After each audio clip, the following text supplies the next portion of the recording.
Hey everybody, I am filming this eye look today because Ulta's 21 Days of Beauty, they had the Lime Crime palettes available. This is the Lime Crime Venus 3, which is the purple palette. I ended up using almost every color in the palette, funny enough, and to do this eye look.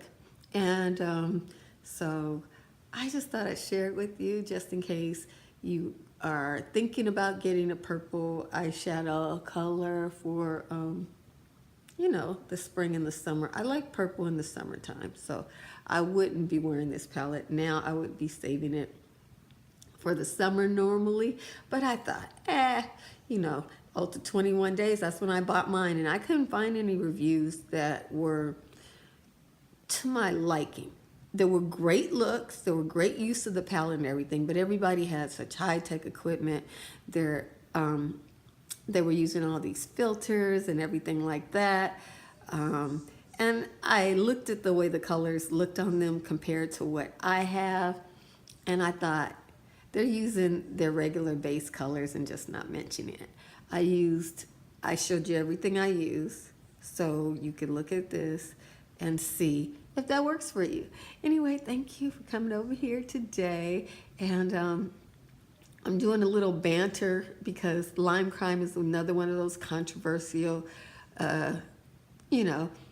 makeup lines. So I thought I'd chit chat about, how I feel about when we get into people's real personal life and find out that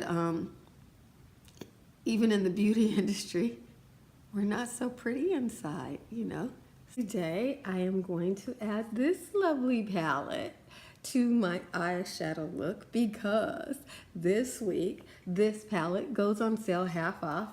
It is the Lime Crime Venus 3. I have all these little small palettes that go on sale. I'm gonna start with this dreamy color here and take that over my brow bone.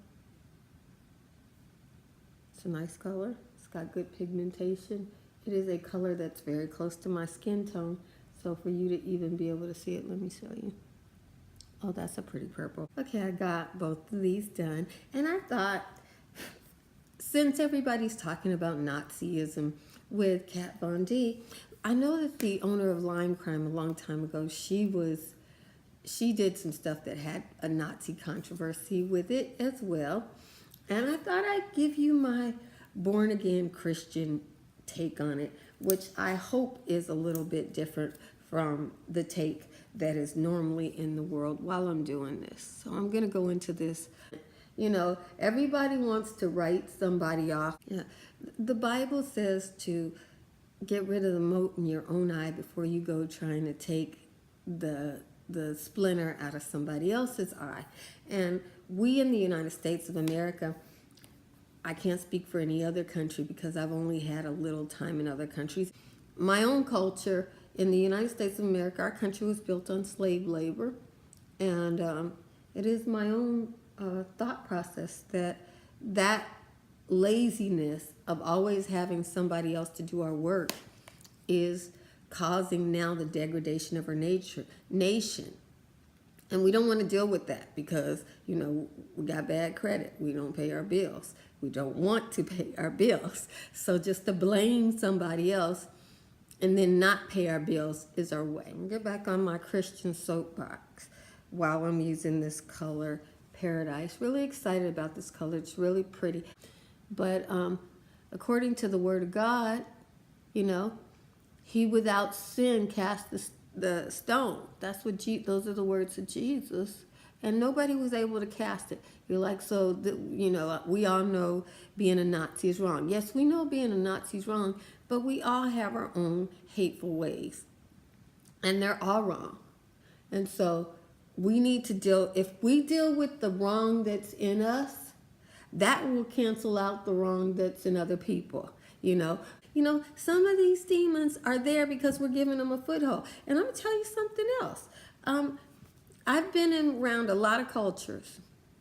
In everybody's home that I go into, every culture, black, white, Mexican, Italian, Jewish and non-Jewish, it is common to hear people use racially hateful terms in their own house. So all of you guys who are sitting up here talking about this one is a Nazi and that one is a this and this, that, and the other, if your house is like the average house that I've gone in, and I've gone in a lot. I've gone in houses from people from other countries.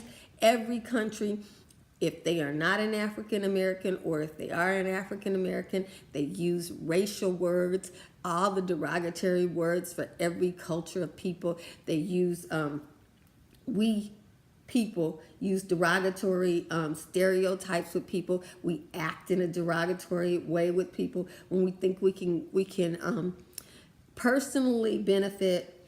I'm going into my color here in my Urban Decay palette. When we feel like we can personally benefit from being discriminatory by lying on somebody who is in a society where they're treated poorly, when you lie on them, we do it. You know, people are always calling the police on black people and lying. If they're on a job, they take credit for the folks' work and lie on them. You know, we are a discriminatory nation. So where we are a nation that discriminates, I just think that through prayer and meditation, you will find a different place. You know, that's what I think. And as a black person in America, I live in a racist society. I'm constantly dealing with somebody who is discriminating against me because it is acceptable in the culture of the United States at this time to do so.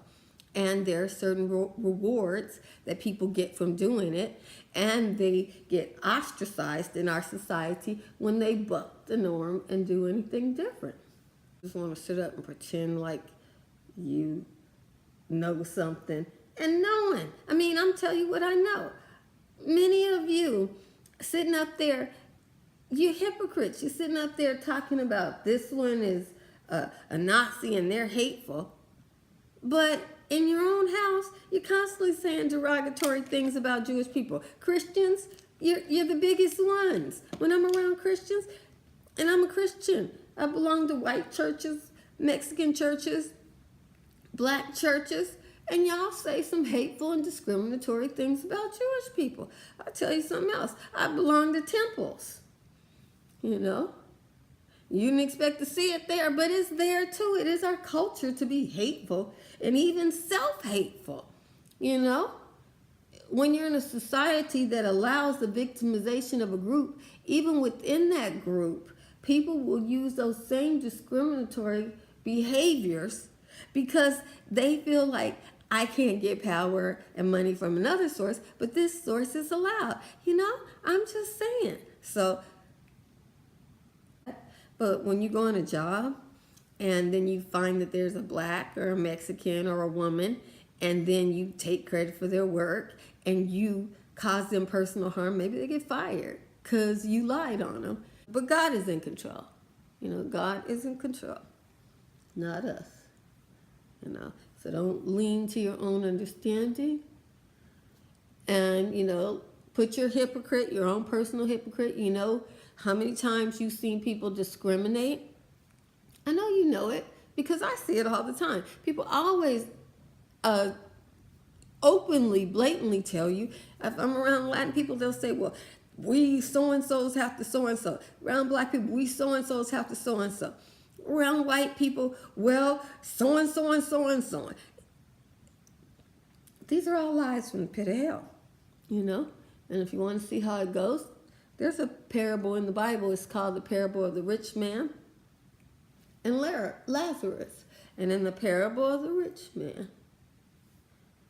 man took everything he stole from Lazarus. He stole from a poor man. And when they took that poor man, I'm going to use bean. And when they took that poor man to get what he was rightfully entitled to as a Jewish person in the Bible, which was the right to glean, which was stolen from him by the wealthy man. The wealthy man sat up and said, I'm going to pack all the stuff. See how this is just a topper color? I'm going to pack all the stuff up and put it in the storehouse. And he watched the malnutrition in Lazarus. He starved and killed Lazarus by stealing his food. I'm going to take rapture on the brow bone today. And when he died, he went to hell, straight to hell. Got down to hell and asked in hell for God to continue his discriminatory behavior. He did. He told God to make righteous Lazarus, who had lived a godly life, he never stole, he just sat up and died and starved, begging and crying out to God, got over to the other world, and that man looked up and saw Lazarus in a lap of luxury, and he said, oh, these are the people who are beneath me. He said to Abraham, Abraham, make that slave who does not deserve his lifestyle bring water from heaven to hell. Make him leave the comfort of heaven and come to hell, where he will be in pain and turmoil to serve me and provide me with convenience after I watched him starve. That's what he did. And look at that. You know, I got to clean up. But he did that, and in response to that, Abraham said, wait a minute now, wait a minute now, sister gal, brother man. When you was on earth, you watched him starve. You didn't help him. You didn't do anything for him. Now it's his time to shine. And at that point, this is to show you that he was being hateful and discriminatory to Lazarus. He said, well, at least go and tell my brothers. These are people who he loved when he was alive. Don't come here. So he didn't want nobody who he cared about or was treating decent to even come to hell. But he hated Lazarus so much that after he had tormented Lazarus all his life, he wanted him to come to hell, but not his brothers, because they're in the class that he thinks wouldn't go to hell. But he knew they was coming. So that's how I feel about the whole controversy of saying one person is hateful and this, that, and the other. Every household I went to, guys, we're all a bunch of racists. We're all hateful. We all discriminate. We all do wrong. The Bible says the heart is wicked. Who can know it? We're all a bunch of liars inside of our hearts. We need to pray and go to Jesus and ask for our own personal forgiveness. And through that, we can banish evil from the world. Versus thinking, let me hold on to my evil. Let me hold on to I know in my family, I've been in too many households to see how we act and we discriminate.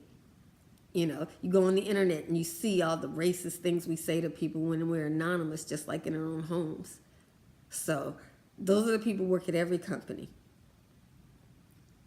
And that's why I don't make any difference between one racist or another. And I'm not calling somebody else a racist any more than I would call myself a racist.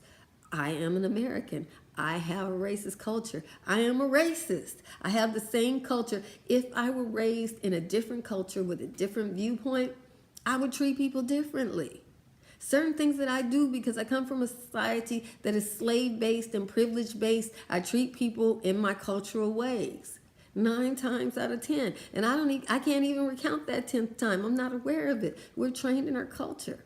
So let's not sit up here and act like we're not. We all know it. If you weren't in the video, you're walking into it now.